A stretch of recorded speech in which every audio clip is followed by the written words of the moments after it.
Mark సువార్త 11వ అధ్యాయము mark సువార్త 11వ అధ్యాయము 2వ వచనం నుంచి చదువుదాం. మీ ఎదుటనున్న గ్రామములకు వెళ్ళుడి, అందులో మీరు ప్రవేశింపగానే కట్టబడి ఉన్న ఒక గాడిద పిల్ల కనబడు. దాని మీద ఏ మనుష్యుడు ఎప్పుడు కూర్చుండలేదు. దానిని విప్పి తోలుకొని రండి. ఎవడైనా మీరెందుకు ఇలాగూ చేయించున్నారని మిమ్మల్ని అడిగిన ఎడల అది ప్రభువు నాకు కావలసి ఉన్నదని చెప్పుడి. తక్షణమే అతడు దానిని ఇక్కడికి తోలి పంపునని చెప్పి వారిని పంపాడు. వారు వెళ్ళగా వీధిలో ఇంటి బయట తలవాకిట కట్టబడి ఉన్న గాడిద పిల్ల ఒకటి వారికి కనబడేది. దానిని విప్పుచుండగా అక్కడ నిలిచి ఉన్న వారిలో కొందరు, మీరేమి చేయుచున్నారు? గాడిద పిల్లను ఎందుకు విప్పుచున్నారని వారిని అడిగారు. అందుకు శిష్యులు యేసు ఆజ్ఞాపించినట్టు వారితో చెప్పగా వారు పోనిచ్చిరి.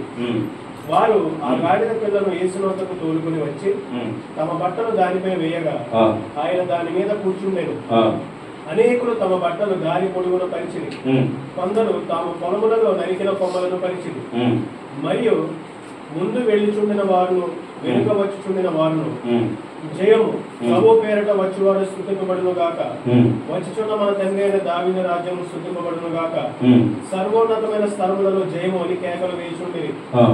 ఆయన యెరూషలేమునకు వచ్చి దేవాలయంలో ప్రవేశించి చుట్టూ సమస్తమును చూసి సాయంకాలం అయినందున 12 మందితో కూడా బేతనియకు వెళ్ళాను. హల్లెలూయా, హల్లెలూయా, హల్లెలూయా.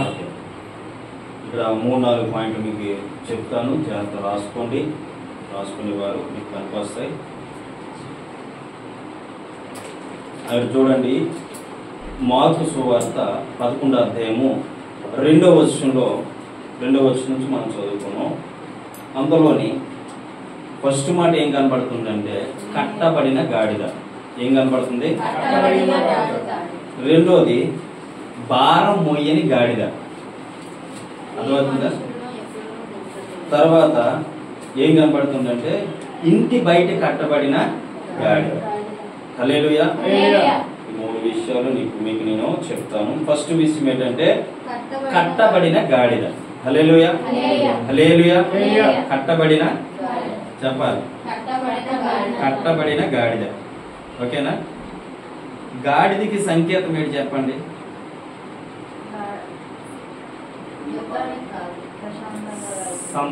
సంకేతం ఏంటి తెలుసా? సాత్వికానికి సంకేతం. హల్లెలూయా. గాడిద అనగా సాత్వికానికి, గుర్రం అనగా సంకేతం ఏంటంటే యుద్ధానికి. హల్లెలూయా.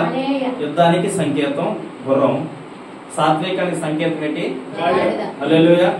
మీరు జాగ్రత్త వింటే స్పష్టంగా దేవుడు మీతో ఈ యొక్క దినం మాట్లాడబోతూ ఉన్నాడు. హల్లెలూయా. కట్టబడిన గాడిద మన అంశం ఏంటి ఇప్పుడు? కట్టబడిన గాడిద. అక్కడ మార్కు సువార్త 11వ అధ్యాయము 2వ వచనం నుంచి మనం చదువుకున్నాం కాబట్టి సారి ఆ మాట చదువుకున్నాం. చూడండి, ఫస్ట్ పాయింట్ ఏంటంటే కట్టబడిన గాడిద. మీ ఎదుటనున్న గ్రామమునకు వెళ్ళుడి, అందులో మీరు ప్రవేశింపగానే కట్టబడి ఉన్న ఒక గాడిద పిల్ల కనబడును. హల్లెలూయా, హల్లెలూయా. కట్టబడిన గాడిద పిల్ల కనబడును. కట్టబడిన గాడిద అనగా అర్థం ఏంటంటే ఆ గాడిదకి మన పద్ధతిలో మనం ఊహించుకుంటే ఆ గాడిద ఎవరంటే మనమే. హల్లెలూయా. గాడిద ఎవరు? మనమే. గాడిద సంకేతం ఏంటంటే సాత్వికానికి సంకేతం అని చెప్పుకున్నాం. రెండోది ఆ గాడిద ఎవరు అంటే మనమే. హల్లెలూయా. గాడిదకి సంకేతం విధంగా మనం చూసుకుంటే మనమే. కట్టబడి ఉన్న గాడిద. చాలా మంది ఏ కట్లతో కట్టింపబడి ఉన్నారు, ఏ బంధకముల చేత కట్టబడి ఉన్నారు, ఏ ప్రభావాల చేత కట్టబడి ఉన్నారు, ఏ యొక్క ఆలోచనల చేత కట్టబడి ఉన్నారు. మన కట్లు విప్పేది ఎవరు? మన కట్లు తెంచేది ఎవరు? మనం కట్టబడి ఉన్నప్పుడు మనల్ని విడిపించేది ఎవరు అంటే ఎవరు మనల్ని విడిపించగలరు? యేసుక్రీస్తు ప్రభువారు.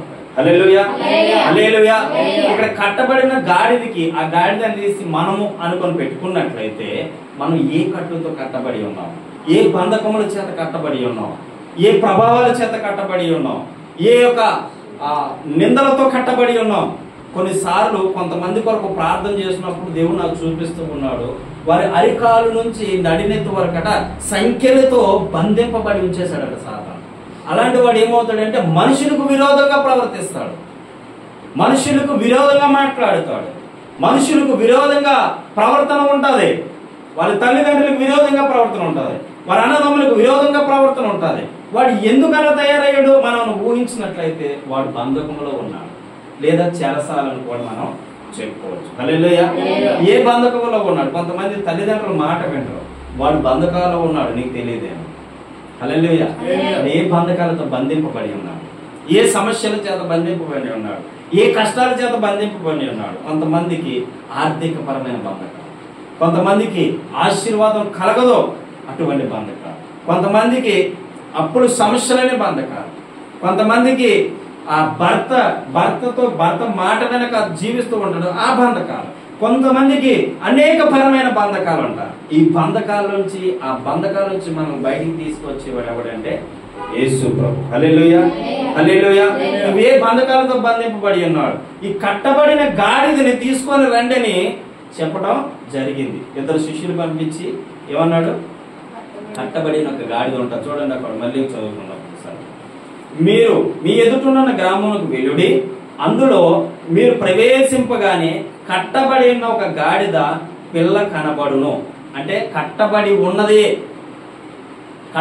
ఉన్న గాడిద పిల్ల మీకు కనబడుతుంది, దాన్ని నా యొద్దకు తీసుకురండి. ఇప్పుడు మనం ఎవరి యొద్దకు వెళ్తే ఆ బంధకాలు తెంపబడతాయి, ఎవరి యొద్దకు వెళ్తే ఆ బాధలు తీరబడతాయి, మనం ఎవరి దగ్గరికి వెళ్తే ఆ కట్లన్నీ విప్పబడతాయి, ఆ ఎవరి దగ్గరికి వెళ్తే మన సమస్యలు బయటకు పోతాయి. కానీ మనం వెళ్ళం కదా. ఎలా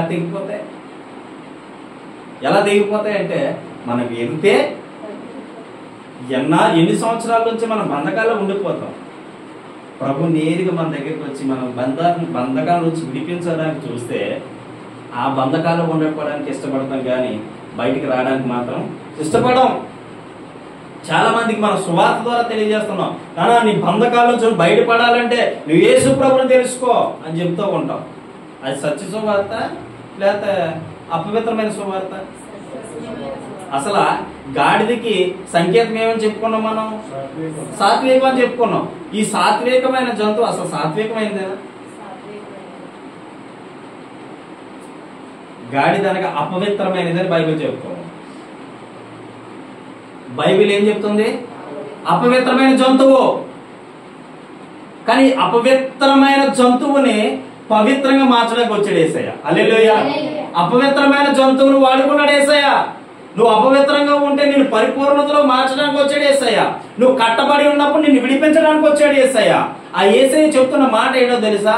అక్కడ కట్టబడి ఉన్న గాడిదని తీసుకొని రండి, ఆ పాపంలో ఉన్న వ్యక్తిని తీసుకురండి, ఆ బంధకాల్లో ఉన్న వ్యక్తిని తీసుకురండి, ఆ ప్రభావంతో ఉన్న వ్యక్తిని తీసుకురండి. ఎంత స్పష్టంగా ఈ మాట మనం అర్థం చేసుకోవాలి. మీకు స్పష్టంగా నేను బోధిస్తున్నాను, వినండి. కట్టబడిన గాడిద కొరకు దేవుడు మాట్లాడుతున్నాడు. ఫస్ట్ పాయింట్ ఏంటి? మన పాయింట్ కట్టబడి. నువ్వే సమస్యలతో కట్టబడ్డా బిడ్డ, ఏ బాధల చేత కట్టబడ్డావు, ఏ ఇబ్బందుల చేత కట్టబడ్డావో అది నీకే తెలియను. దాని నుంచి యేసయ్య నిన్ను విడిపించడం కొరకే కట్టబడి ఉన్న గాడిద నా ఎద్దుకు తీసుకురండి అన్నాడు. హల్లెలూయా. కట్టబడి ఉన్న మనిషి నా ఎద్దుకు తీసుకురండి, అదే నువ్వు అర్థం చేసుకోవాలి. దానికి అర్థం ఏంటి? కట్టబడి ఉన్న మనిషిని నా ఎద్దుకు తీసుకురండి. First point. రెండో పాయింట్ చూడండి కిందండి. రెండో పాయింట్, దాని మీద ఏ మనుషుడును ఎప్పుడును కూర్చుండలేదు. హల్లెలూయా. దాని మీద ఏ మనుషుడును ఎప్పుడును కూర్చుండలేదు. ఎందుకంటే అది గాడిద గురించి మనం తెలుసుకున్నట్లయితే, గాడిద భారం మోయలేని వాహనము. భారం దాని మీద పెట్టండి, ఎప్పుడు పెట్టలేని బరువు పెట్టండి, అది మోస్తుందా? మా పిల్లలు అప్పుడప్పుడు బొమ్మలు చూస్తూ ఉంటారు, దాని గాడిద కోసం చిన్న కథ వస్తుంది. గాడిద ఒక వ్యాపారి ఏం చేస్తాడంటే ఉప్పు మూటలో గాడిద మీద పెడతాడు. ఉప్పు మూటలో గాడిద మీద పెడితే అది ఏం చేస్తుంది తెలుసా? నీరు దాటాలన్నమాట, ఒక వాగు దాటాలి. వీడి పట్టుకెళ్ళాక ఈ వాండ్రో ఏం చేస్తాడంటే గాడిద మీద బరిగేస్తాడు. తిన్నగా తీసుకెళ్ళి దాని కాలు జారి ఫస్ట్ ఏమవుతుంది? నీటిలో పడిపోతుంది. నీటిలో పడిపోతే ఈ ఉప్పు అంతా ఏమైపోద్ది అంటే కరిగిపోద్ది. దీన్ని మొయ్యలేనంత భారం పెట్టాడు. అర్థమవుతుందా? గాడిద అసలు బరువు మోయడానికి ఇష్టపడదండి. అందుకే దీన్ని అపవిత్రమైన జంతువుగా పోల్చాడు. అది నేను చెప్పేది కాదు, కానీ ద్వితీయోపదేశకాండ 14 అధ్యాయంలో మొదటి నుంచి చదివితే ఏది అపవిత్రమైనదో ఏది మంచిదో తెలుసుకోవాలి. హల్లెలూయా. అక్కడ ఆ బద్ధకము, ఎంత బద్ధకమో గాడిదకి ఏమైపోయింది, తిన్నగా తీసుకెళ్ళి మునిగిపోయింది. మొత్తం ఉప్పు అంత ఏమైపోయింది, ఒకసారి చూశాడు, 2 సార్లు చూశాడు, 3 సార్లు కూడా అది అలాగే యాక్ట్ చేయడు. మొదలు 4వ సారి ఏం చేస్తాడు, దీన్ని తెట్టుకెళ్ళక ఉంచాలని చెప్పి దూది దాని మీద పెడతాడు. తిన్న తీసుకెళ్ళి మళ్ళీ యథావిధిగాను యాక్షన్ చేశాడు. మరి ఎక్కువ అవుతుంది, ఎక్కువ అవుదా, ఎక్కువ అవుతుంది, ఎక్కువైపోయింది. అమ్మో ముయ్యపోతున్నాను అంటది గాడిద. అందుకే దాన్ని అపవిత్రమైన జంతువుగా పోల్చాడు. హల్లెలూయా. కానీ అపవిత్రమైన జంతువునే పవిత్రంగా మారుస్తూ ఉన్నాడు ఈరోజు ప్రభు. చెప్పండి. హల్లెలూయా. ఏమని రాయబడి ఉందంటే, దాని మీద ఎప్పుడు ఏ మనుషుడును కూర్చుండలేదు, ఎక్కలేదు. అంటే దాని మోసే భారం లేదు గాడిదకి. ఇప్పుడు ఏ భారం మోయలేవు. నువ్వు అక్కడ మనుషుడిగా గుర్తుపెట్టుకో, గాడిదని పక్కన పెట్టు, మనిషిగా నువ్వు గుర్తుపెట్టుకో. నువ్వు ఎప్పుడూ ఆ భారం మోయలేదు. చాలా మంది కొన్ని సమస్యలని భారాలు మోస్తూ ఉంటారు, కొన్ని ఇబ్బందులైన భారాలు మోస్తూ ఉంటారు. అందుకే మత్తయి సువార్త 11వ అధ్యాయము 28వ వచనంలో మాట రాయబడి ఉంటుంది, ప్రయాసపడి భారము మోయిచున్న సమస్త జనులారా నా యొద్దకు రండి. ఏ భారం మోస్తూ ఉన్నావు? ఇంటి భారం మోస్తున్నావా? కుటుంబం భారం మోస్తున్నావా? లేదంటే అప్పులైన భారం మోస్తున్నావా? ఏ భారం నువ్వు మోస్తూ ఉన్నావు? నీ భారం నువ్వు మోయక్కర్లేదు, నేను మోయిటి కొరకే ప్రభు నిన్ను రమ్మంటున్నాడు. హల్లెలూయా. హల్లెలూయా. ఆయనే నీ మీద ఎక్కితే, సర్వోన్నతుడైన దేవుడే నీ పక్షంగా ఉంటే నీకు విరోధి ఎవడు? మీరు అర్థం చేసుకున్నారు ఈ పాయింట్? అర్థం చేసుకున్నారా? ఏ మనుషుడును ఎప్పుడును దాని మీద ఎక్కలేదు. ఎక్కడానికి వచ్చినది యేసయ్య ఏం చెప్తున్నాడు, ఏ మనుషుడు ఎప్పుడు ఎక్కలేదు కాబట్టి నా యొద్దకు తోలుకురండి, నేను దాని మీద కూర్చుంటాను. యేసయ్య నీలో ఉంటే నీ జీవితం ఏమైపోద్ది, నీ బ్రతుకు ఏమైపోద్ది, నీ పరిస్థితి ఏమైపోద్ది, మారిపోద్ది. హల్లెలూయా. హల్లెలూయా. 2వ పాయింట్ ఏంటంటే, యేసయ్య నీతో ఉంటే. అందుకిందా చెప్పాను, ఈ గ్రంథాన్ని మనం మోస్తే, ఇప్పుడు యేసయ్య మోస్తున్నావు లేదు, ఈ గాడిద యేసయ్య మోస్తుందా లేదా? అర్థం చేసుకోండి. ఈ గాడిద యేసయ్య మోస్తుందా లేదా? ఎప్పుడు మోస్తుంది? నీ డైలీ మోస్తుంది. నేను ఎక్కడికి వెళ్ళా సరే నా ప్రభుని మోస్తూనే ఉంటా. హల్లెలూయా. చెప్పండి. ఆదికాండ అదే యోహాను సువార్త 1వ అధ్యాయం 1వ వచనం ఏంటి అయింది? వాక్యమే దేవుడు, దేవుడే వాక్యము. ఈ దేవుడిని మోస్తున్నారా లేదా? ఇక్కడ గాడిద మోసిందా లేదా? ఆ గాడిద ఎవరైతే మనం చెప్పుకున్నాం కదా, ఇప్పుడు మనం యేసు ప్రభుని మోస్తున్నామా లేదా? ఇంకేం మరి.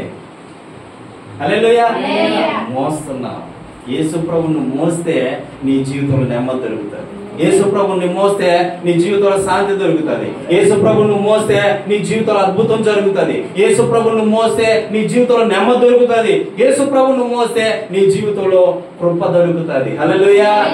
ఎన్నాళ్ళు మోయకుంటుంటారు. అందుకే అంటున్నాడు ప్రభు, కట్టబడిన గాడిదని మొదట చెప్పాడు. 2వది, ఏ మనుషుడు ఎప్పుడూ దాని మీద కూర్చుంటాడు. ఆయన కూర్చోడానికి వచ్చాడు. హల్లెలూయా. ఇప్పుడు నువ్వు మోస్తున్నావా లేదా? నీకు అర్థమయ్యే రీతిలో చెప్తున్నా, నువ్వు మోస్తున్నావా లేదా? ఏరా మోస్తున్నారా లేదా? మోస్తున్నారా లేదా? మోస్తున్నా. ఓ భక్తుడు పాడు, ఎత్తుకో యేసయ్యా, నన్ను ఎత్తుకో యేసయ్యా, నీ మాట వింటాను, నీకు లోబడతానయ్యా. అంటే అది తప్పు రైట్ నాకు తెలియదు, కానీ యేసుప్రభు బట్టి మనిషిని ఎత్తుకోవాలి. నేనంతా ఏంటి తెలుసా, ఎత్తుకుంటా డాడీ, నిన్ను ఎత్తుకుంటా డాడీ అనాలా?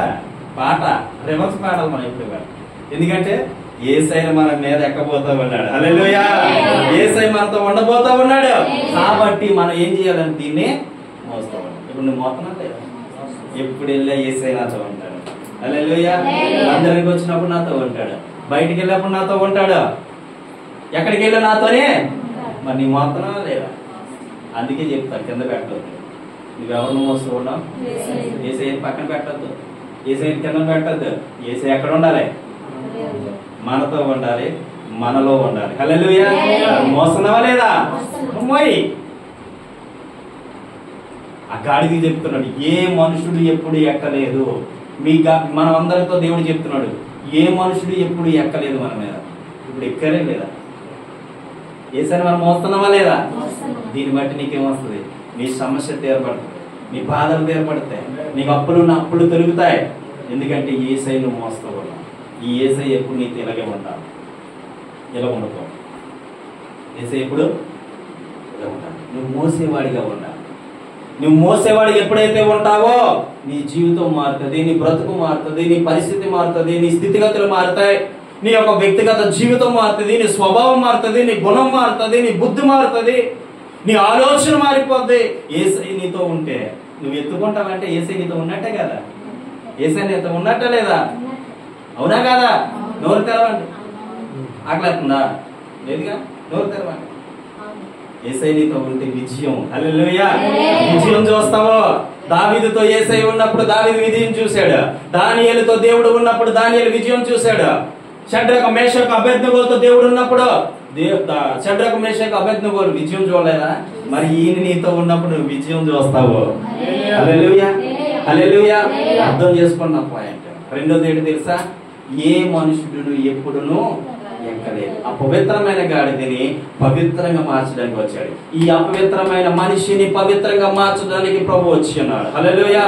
ఆ ప్రభువే వచ్చి ఉన్నాడు అపవిత్రమైన మనిషిని మార్చడానికి. మూడో పాయింట్ చూడండి. మూడో పాయింట్ మార్కు సువార్త 11:4 వచ్చిన ఒకసారి చదవండి.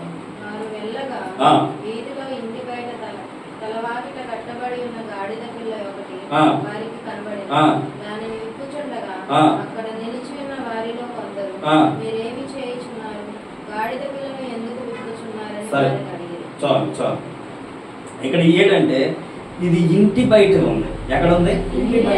ఇంటి బయట గట్టి ఉంది. మరి పవిత్రమైన జంతువు అయితే ఎక్కడ తీసి పెట్టుకుంటారు? ఇంట్లో. ఎక్కడ తీసి పెట్టుకుంటారు? అపవిత్రమైన జంతువు కనుక ఇంటి బయట పెట్టారు. హల్లెలూయా. ఇంటి బయట పెట్టారు. కొంతమంది చూడండి ప్రభుకి సమీపించరు, బయట తిరుగుతూ ఉంటారు. కొంతమంది దేశం మీదే తిరుగుతూ ఉంటారు. కొంతమంది రాష్ట్రాలు తిరుగుతూ ఉంటారు. ప్రభుకి వీళ్ళ దగ్గర కానే రారు, దూరంగా ఉండడానికి ఇష్టపడతారు. కానీ ప్రభుకి నువ్వు దగ్గర ఉండడానికి ఇష్టపడితే, నువ్వు లోపలికి ఆయనతో వస్తే ఆయన అంటాడు, మీరు నాతో ఉండి ఎడల మీతో నేను మాతో మీరు ఉండి కలిసి భోజనం చేస్తాం. హల్లెలూయా. హల్లెలూయా. ఇదిగో తలుపు వద్ద నుండి తట్టుచున్నాను, ఎవడైనా నా స్వరం విని తలుపు తెరిచిన ఎడల మీతో నేను కలిసి భోజనము చేస్తాను. నేనేం చెప్తున్నాడు? బయట ఎక్కడెక్కడ తిరుగుతూ ఉంటారు, ఎక్కడెక్కడ ఉంటూ ఉంటారు. ఇది కాదు, ఎక్కడెక్కడ తిరగడం కాదు. ప్రభు దగ్గరికి వస్తే, ప్రభు మందిరానికి వస్తే, ప్రభు ప్రేమించే స్థలానికి వస్తే నువ్వు దీవించుకోవాలి.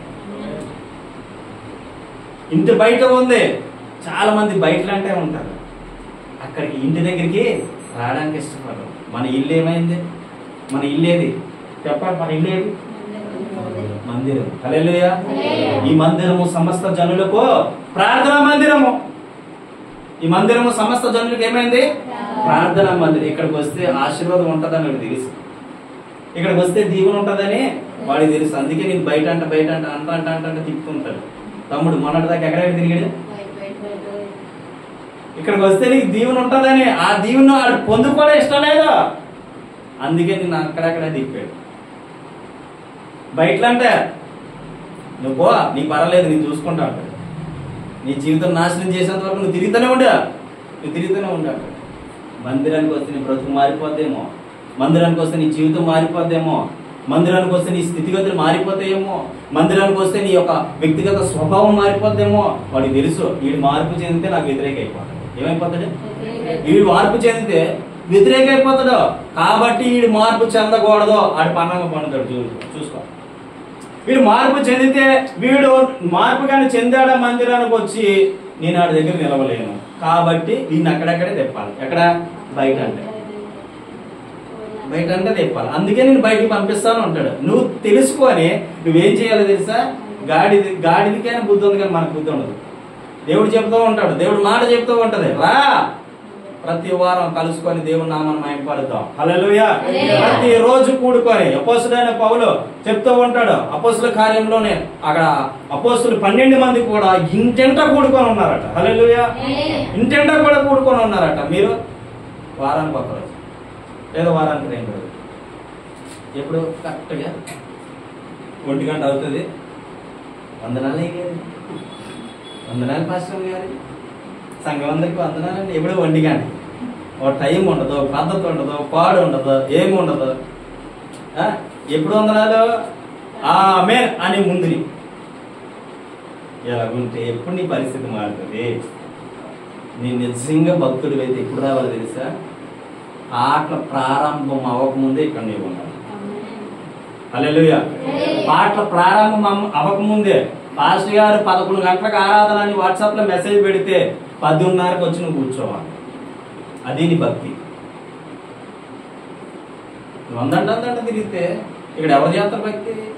నేను లోపల రానివ్వట్లే దుష్టుడు, బయట అంటే నిలుపుతున్నాడు. నువ్వు అర్థం చేసుకో, బిడ్డ. ఈరోజు 3వ పాయింట్ మంది ఏంటంటే, 3వ పాయింట్ మంది ఏంటి? ఇంటి బయట ఉన్న గాడిద. ఇంటి బయటనే ఉంటాం మనం, ఎప్పుడు కూడా లోపలికి రావాలి.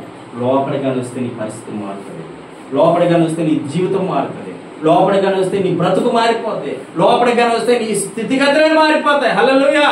అందుకే నిన్ను బయట అంట ఉంచుతాడు. చూడండి ఆ మాట చెప్తా. నిర్గమకాండం 13:13 ఒకసారి చదవండి. ఇక్కడ ధర్మశాస్త్ర ప్రకారం ఏ విధంగా రాయబడి ఉందో. నిర్గమకాండం 13:13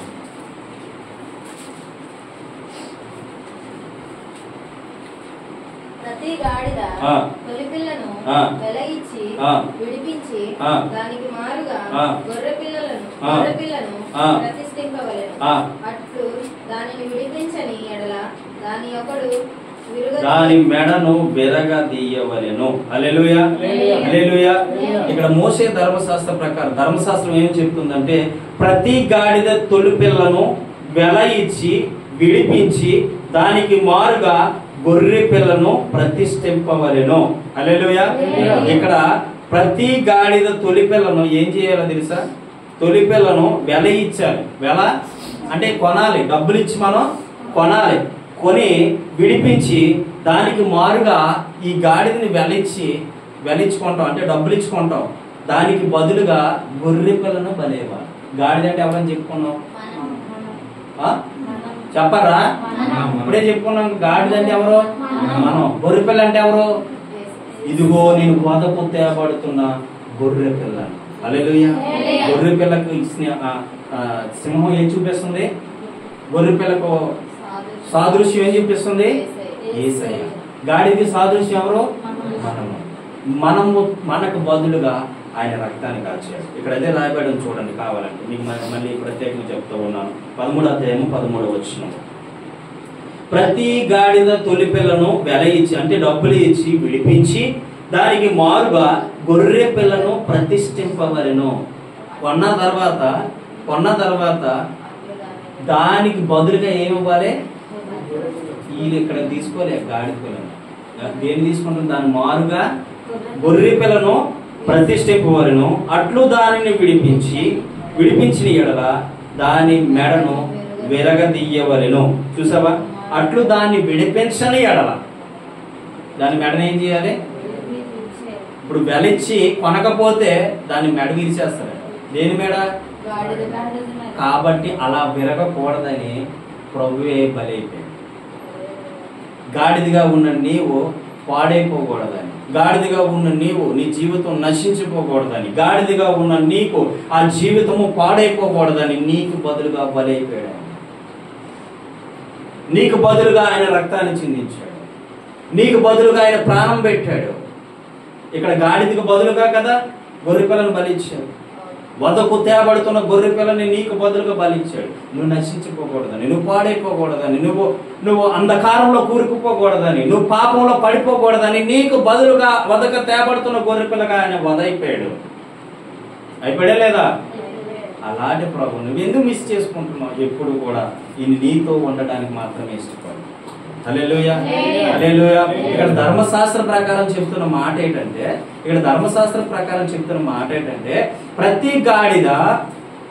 ప్రతి గాడిద పిల్లలను వెలగించి విడిపించి దానికి మారుగా గొర్రె పిల్లలను ప్రతిష్ఠించవలెను. అట్లు చేయని ఎడల దాని మెడ విరగదీయవలెను.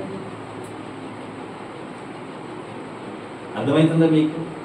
నీకు బదులుగా ఆయన మరణించడం లేదా? అక్కడ స్పష్టంగా చదవండి, మీకు అర్థమవుతుంది. మీకు బదులుగా ఆయన ఏమైపోయాడు? మరణించాడు. మీకు బదులుగా ఆయన నరకయాతన పడ్డాడు. నీకు బదులుగా ఆయన రక్తాన్ని చిందించాడు. నీకు బదులుగా ఆయన ప్రాణం పెట్టాడు. నీకు బదులుగా ఆయన బలైపోయాడు. ఒక గాడిదిగా ఉన్న నీవు నీకు బదులుగా ఆయన ఏమైపోయాడు? హల్లెలూయా, హల్లెలూయా. ఇక్కడ చూడండి మరి మార్కు సువార్త ఒకసారి 11:7 అధ్యాయం 7వ వచనం. తోడుకొని వచ్చి తమ బట్టలు దానిపై వేయగా హల్లెలూయా ఆయన దాని మీద కూర్చుండెను. హల్లెలూయా, హల్లెలూయా, హల్లెలూయా. ఇక్కడ చూడండి, అలాంటి గాడిద ఎప్పుడైతే యేసు ప్రభు బలైపోయాడో గాడిదకి ఏమొచ్చిందో తెలుసా? ఘనత వచ్చింది. చప్పట్లు కొట్టిన దగ్గర నీకు బదులుగా యేసు బలైపోయిన తర్వాత నీకేమొచ్చింది? ఘనత వచ్చింది. నీకేమొచ్చింది? ఆశీర్వాదం వచ్చింది. నీకేమొచ్చింది? దీవెన వచ్చింది. నీకేమొచ్చింది? నెమ్మది వచ్చింది. నీకేమొచ్చింది? సుఖం వచ్చింది. యేసు ప్రభువే గనక బలవ్వకపోతే నువ్వు ఈ సుఖాన్ని చూడలేవు. యేసు ప్రభువే గనక బలవ్వకపోతే నువ్వు ఇక మంచి జీవితాన్ని చూడలేవు. యేసు ప్రభువే నీకు ముందుకు బలి అవ్వకపోతే, నీ కొరకు బలి అవ్వకపోతే ఈ జీవితాన్ని నువ్వు చూడలేవు. అవునా కాదా? ఎవరైనా పాపం చేస్తే మోసే ధర్మశాస్త్ర ప్రకారం ఏం చేసేవారు? రాళ్లతో కొట్టి చంపేసేవారు. ఇప్పుడు ఉందా ఆ పద్ధతి? ఏమంటే యేసు ప్రభు ప్రాణం పెట్టాడు. యేసు ప్రభు ప్రాణం పెట్టి సిలువలోని దీన్ని జయించాడు. ఈ రోజు పాపం చేసినాడు మందిరానికి వస్తున్నాడు. ప్రతి ఒక్కడు మందిరానికి వస్తున్నాడు. తాగుబోతు మందిరానికి వస్తున్నాడు. తిరుగుబోతు మందిరానికి వస్తున్నాడు. కానీ ఏం అవ్వలేదంటే కారణం ఏంటి తెలుసా? ప్రభు ప్రాణం పెట్టాడు కాబట్టి, ప్రభు రక్తాన్ని చిందించాడు కాబట్టి, ప్రభు వెల ఇచ్చి కొన్నాడు కాబట్టి, నీకు బదులుగా ఆయన మరణించాడు కాబట్టి నీకు ఘనత వచ్చింది. హల్లెలూయా. నీకు ప్రశాంతమైన జీవితం వచ్చింది. నీకు నెమ్మది వచ్చింది. నీకు సుఖం వచ్చింది. అంటే కారణం ఏంటి తెలుసా? ఆయన నీ కొరకు బలియాగం అర్పించాడు. ఎప్పుడైతే అది చూడండి ఒకసారి మార్కు సువార్త 11వ అధ్యాయము 7వ వచనం ఒకసారి. వారు ఆ గాడిద పిల్లలు యేసుతో తోడుకొని వచ్చి తమ బట్టలు దానిపై వేయగా ఆయన దాని మీద కూర్చుండెను. అనేకులు తమ బట్టలను దారి పొడుగులను పరిచిరి. కొందరు తాము పొలములను నరికిన కొమ్మలను పరిచిరి. మరియు ముందు వెళ్ళుచుండు వారును వెనుక వచ్చుచుండిన వారును జయము ప్రభువు పేరట వచ్చేవాడు స్తుతింపబడును. హల్లెలూయా, హల్లెలూయా. ఇక్కడ ఏడు తెలుసా? ఏ వస్త్రం పరుస్తున్నారు తెలుసా? నీతి అనే వస్త్రం. చప్పట్లు కొట్టే నీతి అనే వస్త్రము నీకు కప్పుతున్నారు. హల్లెలూయా, హల్లెలూయా. గాడిద మీద యేసు ప్రభు వస్తే గాడిదకి ఘనత వచ్చింది. నీతో యేసు ప్రభు వస్తే నీకు నెమ్మది వచ్చింది. నువ్వు వెళ్తూ ఉంటే ఏం పరుస్తున్నారట? ఏం పరుస్తున్నారు? యేసు ప్రభుని కలిగి ఉన్న పాస్టర్ వెళ్తూ ఉంటే ఏం చేస్తున్నారు? జల్లుతూ ఉన్నారు. మన సేవకుడు నడిచి కారు నుంచి దిగిలా వస్తూ ఉంటే ఏం జల్లుతున్నారో తెలుసా? ఉప్పులు జల్లుతున్నారు. కొంతమంది సేవకులు కిలోమీటర్ దూరంగా రాగానే అక్కడ ఏం చేస్తారు? దండలు వేసి డప్పులతో తీసుకొస్తారు. నీకు ఎలాగొచ్చింది ఘనత? యేసు ప్రభు నీతో ఉన్నాడు కాబట్టి. ఎలాగొచ్చింది నీకు ఘనత? యేసు ప్రభు నీలో ఉన్నాడు కాబట్టి. ఎలాగొచ్చింది మంచి జీవితం నీకు? యేసు ప్రభు నీతో ఉన్నాడు కాబట్టి. అవునా కాదా? ఇక్కడ వస్త్రాలు పరిచయం. ఏ వస్త్రాలు తెలుసా? నీతి వస్త్రాలు. హల్లెలూయా. ఏ వస్త్రాలు పరిచయం ఒకసారి చూడండి. ఏ వస్త్రాలు పరిచయం చూడండి. దారి పొడుగున పరిచారు. హల్లెలూయా. నీతి అనే వస్త్రము. నీతి అనే వస్త్రం ఆయన బలైపోయిన తర్వాత నీతి అనే వస్త్రం నీ కప్పుతూ ఉంటే దాన్ని నీవే తీసేసుకుంటావు. దాన్ని ఎవరు తీసేసుకుంటున్నారు? నీవే తీసేసుకుంటున్నావు. మనిషికి ఘనత లేదు. అవునా? ఉందా? అసలు మనిషికి ఘనత ఉందా? యేసు ప్రభుని కలిగి ఉన్న వాళ్ళకి ఘనత ఉంది. చప్పట్లు కూడా దగ్గరగా. అవునా కదా? యేసు ప్రభుని ఎవరైతే కలిగి ఉంటారో మీ జీవితంలో ఘనత దొరికింది. ఈరోజు ఎవరైతే నా వైపు చూసి ఉమ్మేసేవారు, ఎవరైతే నన్ను నిందించేవారు, ఎవరైతే నన్ను హేళన చేసి మాట్లాడేవారు, ఈ రోజు వాళ్ళు చెప్తున్నారు, అయ్యగారు ప్రైజ్ ద లార్డ్, ఎలాగొచ్చింది ఈ ఘనత నీకు? మోస్తున్నా, చెప్పండి గట్ట, మోస్తున్నా. నేను మోసినంత కాలము ఇలా లోబడాల్సిందే. సీఎం అయినా, పిఎం అయినా, ఇంకెవరైనా. హల్లెలూయా. అంటే వాళ్ళు మనకు తెలియదు వాళ్ళు ఎక్కడ ఉంటారు కానీ అలాంటి అధికారులు కూడా నీకేమవుతారు? ఎవరు పొందుతారు? దేని బట్టి?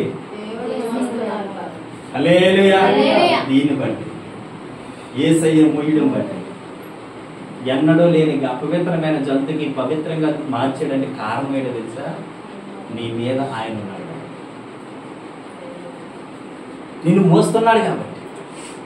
అందుకే చెప్తుంటా, దీన్ని ఎప్పుడు కూడా విడవద్దు, మోసుకొని వెళ్ళాలి. ఏం పాటలు పాడుతున్నారు అక్కడ? హోసన్నా జయమే, హోసన్నా జయమే, హోసన్నా. చెప్పండి.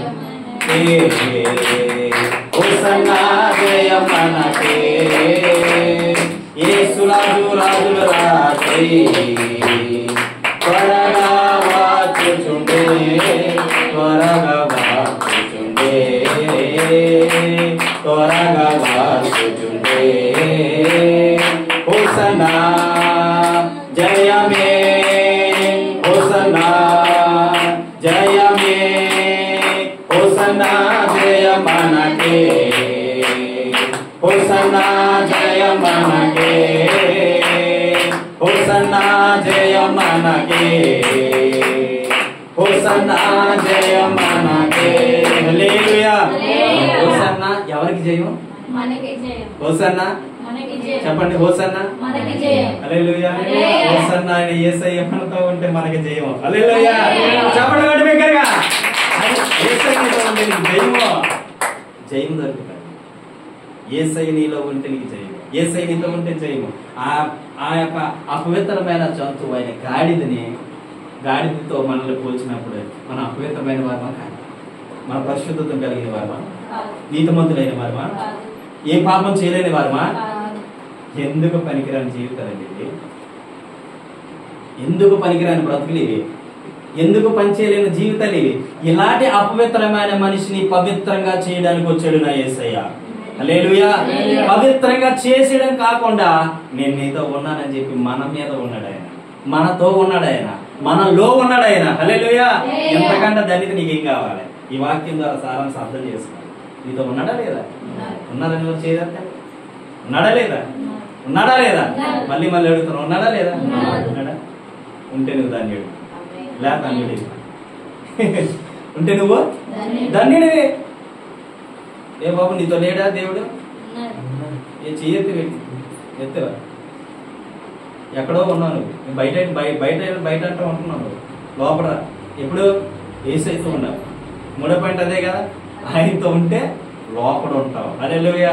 ఆయనతో కలిసి ఉంటావు. ఆయనతో నీతో ఆయన ఉంటే ఎక్కడికి వెళ్ళే విజయం నీదే. హల్లెలూయా. ఆయనతో నీతో ఆయన ఉంటే ఎక్కడికి వెళ్ళే విజయం నీదే. ఎక్కడికి వెళ్ళి నీవు విజయం పొందుకుంటావు. దావీదు అంటాడు కదా, దావీదు ఏమన్నాడు? ఒరే నువ్వు చూస్తే చాలా చిన్నోడివి, 6 మూరల జాండ ఉన్నటువంటి గొలియాత్ ఎక్కడ, 3.5 ఎత్తి ఉన్నవాడు నీవెక్కడ? ఏం యుద్ధం చేస్తామని అన్నదమ్ములు ఏం చేశారు? పచ్చాడు తప్ప అంటే దావీదుకి మరింత రోషం వచ్చేసింది. రోషం వచ్చిందా లేదా? ఎవరి పేరట వెళ్ళాడు? యెహోవా దేవుడు నా పేరట ఉన్నాడు. యుద్ధమో హల్లెలూయా. అలాగ అనుకోవాలి. నువ్వు ఎక్కడికి వెళ్ళా యుద్ధమో, యుద్ధమో చెప్పు, యుద్ధమో అది. అప్పుల మీద యుద్ధం ఎవరిది? సమస్యల మీద యుద్ధం ఎవరిది? బాధల మీద యుద్ధం ఎవరిది? యెహోవాది. ఆయన మనతో ఉండే మనకి శత్రువు ఎవడు? నీకు విరోధంగా రూపించబడిన ఏ ఆయుధమునో అది తెలియదు, అంతే. అది ఆ ధైర్యం నీలో ఉండాలి. నీకు విరోధంగా రూపించబడిన ఏ ఆయుధం అంటే యోషువ గ్రంథం 1వ అధ్యాయం 8వ వచనం ప్రకారం నీకు విరోధంగా రూపించబడిన ఏ ఆయుధము వారు తెలియదు. ఎందుకో తెలుసా? ఆయన నీతోనే ఉన్నాడు కాబట్టి. చెప్పండి, ఆయన నీతో ఉన్నాడు. నువ్వు నమ్మినట్లయితే ఇప్పుడు కూడా ఆయన నీతోనే ఉన్నాడు. నేను నమ్ముతున్నా యేసయ్య నాతో ఉన్నాడు, యేసయ్య నాలో ఉన్నాడు. నువ్వు అపవిత్రమైన దాని జోలికి వెళ్ళడానికి. నువ్వు ఇప్పుడు ఏమైపోయావు?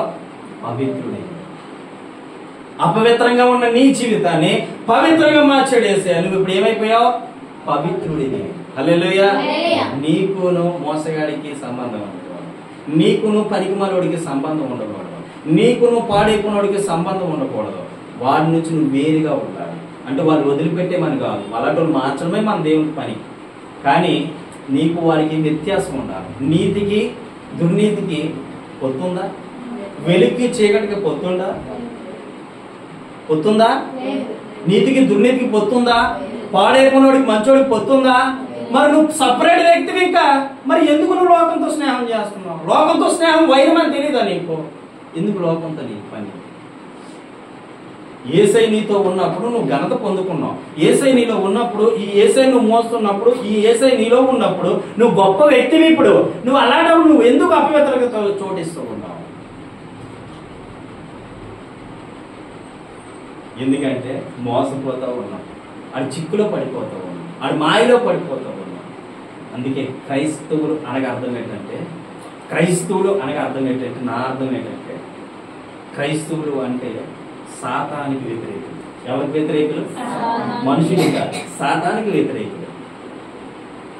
అంధకార సమూహంలో ఉన్న దుష్ట చీకటి శక్తులతో మీరు పోరాడుతున్నారు, లోకనాథులతో కాదు. అంధకార చీకటి శక్తులతో పోరాడుతున్నారని బైబిల్లో రాయబడి ఉంటుంది.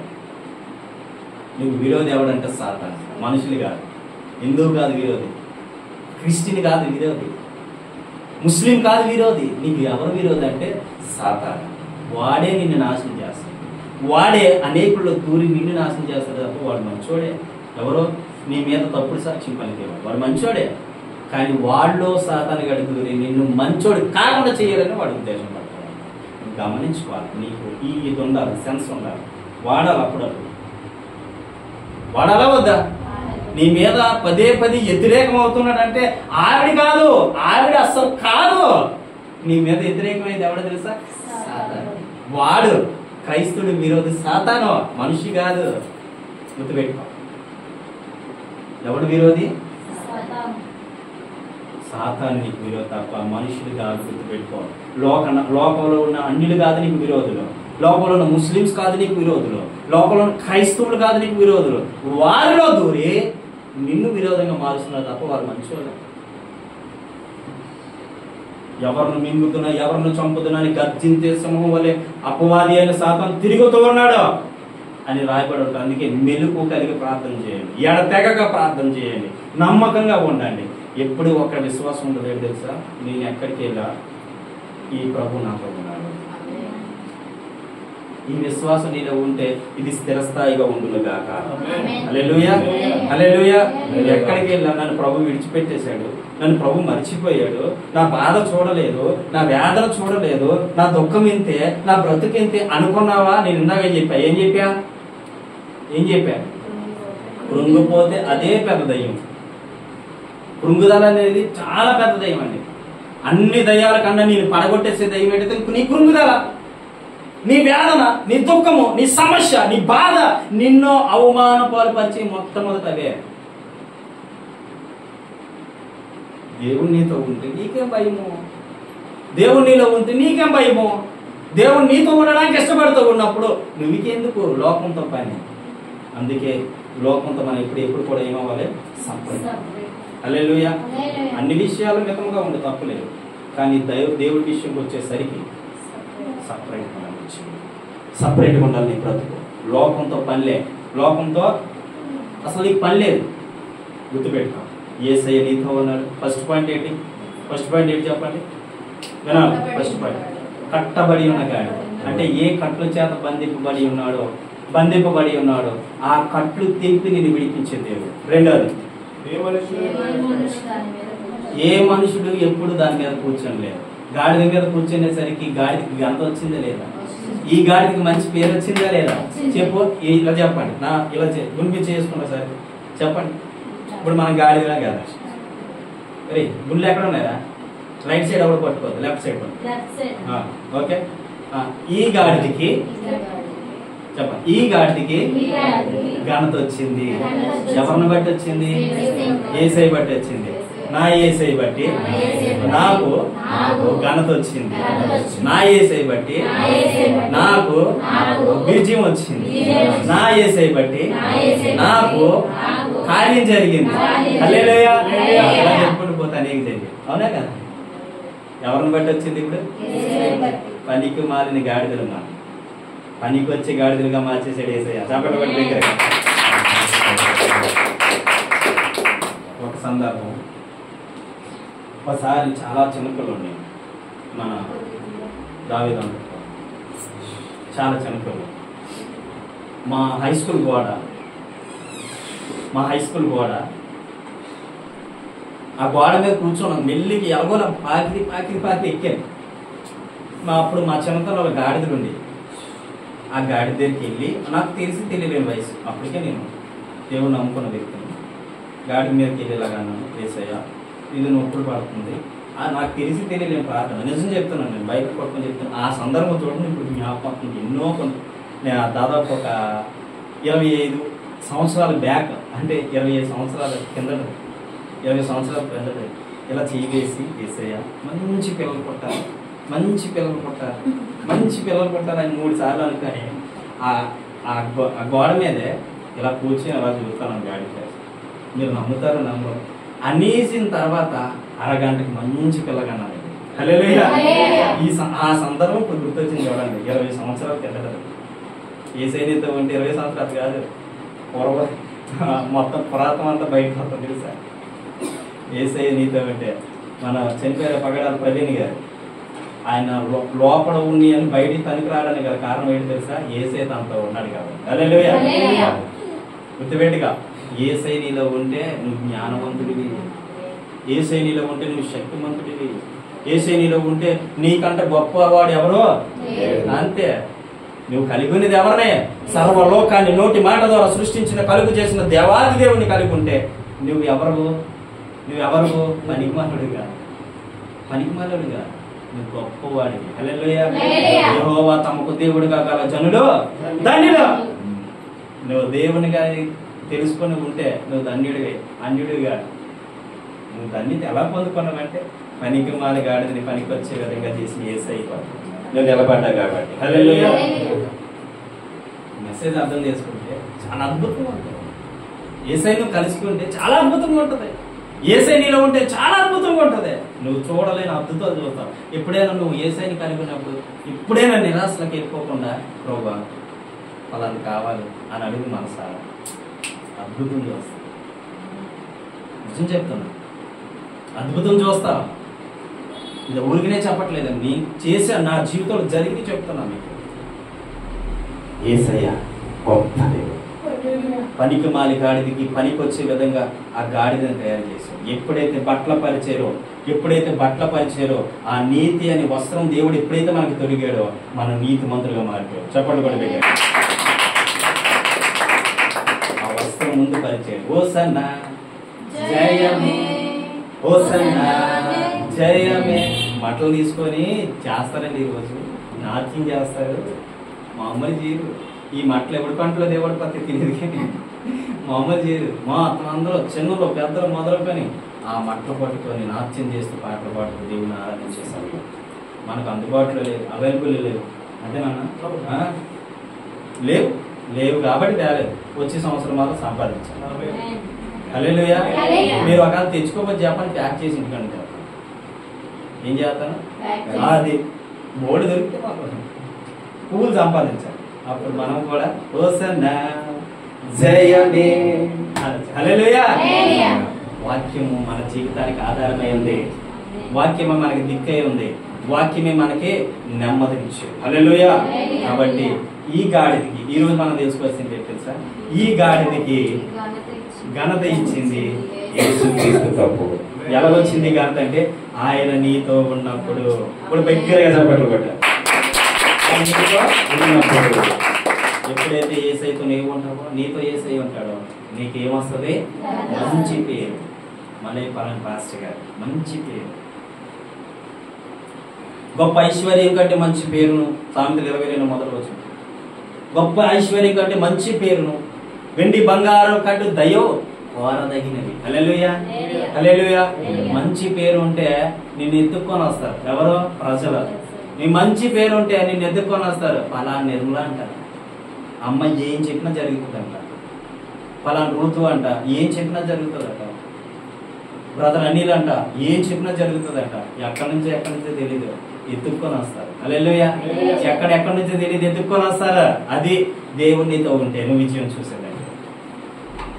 దేవునితో ఉంటే నువ్వు విజయం చూడాలంటే ఇది కావాల్సింది, మెయిన్ ఇంపార్టెంట్.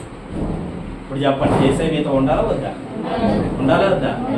గాడిద అంటే మనమే.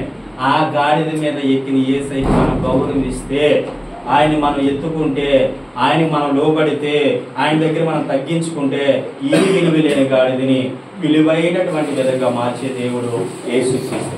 చెప్పండి ఒకటి దగ్గర. కాబట్టి గమనించు ప్రియమైన సహోదరి సోదరుడు, నీకు ఎలాగొచ్చింది కాదు, నీకు ఎలాగొచ్చింది పేరు, నీకు ఎలాగ మంచి మనసు వచ్చింది. యేసయ్యని తెలుసుకోబట్టే కదా, యేసయ్యని నమ్ముకోబట్టే కదా, యేసయ్యలో జీవించబట్టే కదా నీకు మంచి పేరు వచ్చింది, నీకు మంచి జీవితం వచ్చింది. ఈ రోజు ఏ పొరపాటు చేయకుండా నువ్వు జీవించగలుగుతూ ఉన్నావంటే యేసయ్యని తెలుసుకున్నావు కాబట్టి. హల్లెలూయా. నీకంటే గొప్పవారు, అందచందాలు కన్నవారు, ఆస్తిపాస్తులు ఉన్నవారు పాడైపోలేదా, లోకంలో తిరగలేదా, వారికంటే నువ్వు ధన్యుడివే. హల్లెలూయా. వారికంటే నువ్వు గొప్పవాడు. కాబట్టి యేసయ్య మన కొరకు బలైపోయాడు. యేసయ్య మన కొరకు బలైపోయాడు. కాబట్టి మనం జాగ్రత్తగా ఉండాలి. దేవుడి మాట ప్రేమించుకుంటాం, దేవుడి మాటలు ఆశీర్వదించుకుంటాం. అందరూ కళ్ళు మూసుకుందాం.